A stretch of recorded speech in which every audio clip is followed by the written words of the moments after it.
Hey there, welcome to LSAT Demon Daily. I'm Ben Olson, that's Nathan Fox. Together we're the founders of LSATdemon.com and our weekly podcast, Thinking LSAT. This is an email from Matthew. Starts with, howdy. I have been listening to your show for several weeks now and have found that your unique philosophy has begun to pay dividends in my LSAT journey. However, I am curious as to your thoughts about other measures we can take to ensure our best performance on test day. I know by far the most critical LSAT strategy is the one where you understand everything you read. But I have heard that certain break regimens or beverages can help your score slightly. This is interesting.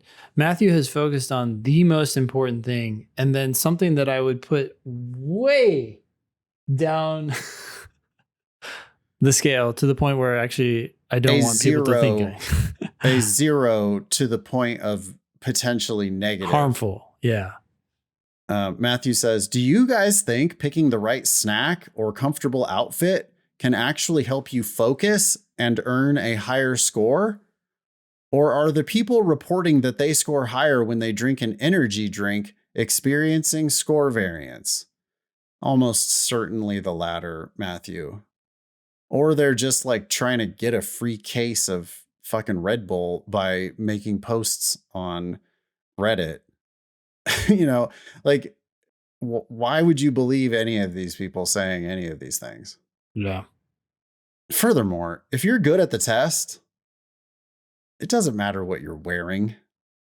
You could put Ben Olson in a suit of armor and he would be just fine, I'm sure, taking the LSAT because he's good at the LSAT. You don't need, this kind of like being real nitpicky about the details that matter not a lot. You know, it's like the exact opposite, by the way, of like really being comfortable and cozy is being like highly particular months in advance about what type of snack and sweatpants you're going to wear on the test. It's like, you should wear whatever is on your floor, you know, that you were wearing yesterday. You should just pick that up and put them on and go take the test. It doesn't matter. Yeah.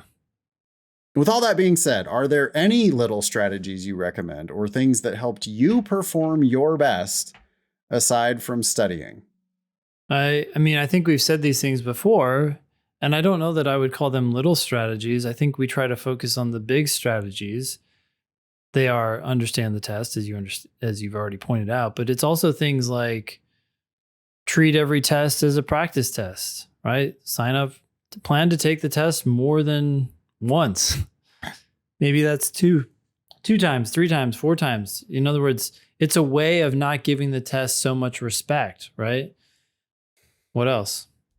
Treat it as a fun, easy game that you're good at.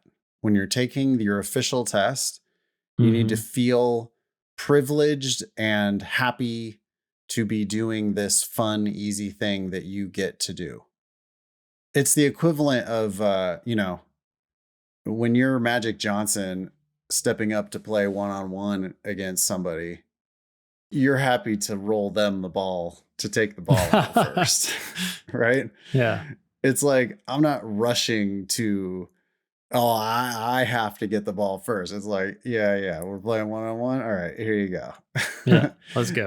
Let's do this. And for me, the thing that I did I loved in a test. I did this in almost all of my tests that I ever took, including all my law school exams and everything, is that they would say start and everybody would frantically start typing.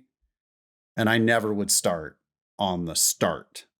I would instead like look around the room, see how frantically everybody else was, treating the next 3 hours of their life. Mm-hmm. And instead I would like take a breath, maybe stretch a little bit, and just make sure that I'm doing it on my terms. That's my equivalent of, rolling the ball to the other guy, being like, all right, let's do this. It's like, sure, I'm going to spend most of the time working, but I don't need to like spend every precious second, because that's not going to be the difference, right? How I approach it is going to be the difference. And so the energy drink, that's not the difference. The snack, not the difference. The sweatpants, not it. But your attitude toward the test, that's, I think, the big difference in whether you're going to perform, near the top of your range versus near the bottom of your range. Bottom of your range is the exact opposite of that. Being all crazy about the time, frantically obsessing over every single detail. It's like the guy who, in the old days of paper and pencil test, the guy who brought the entire box of pencils to the test. It's like, really, dude, you thought you were going to break 45 pencils in the course of a 3-hour exam? Yeah. You already lost. What are you doing? Yep. All right. Anything else for Matthew? No. Keep up the good work. Email daily@lsatdemon.com if you'd like to ask us a question or share some LSAT or law school admissions news. Thanks for listening.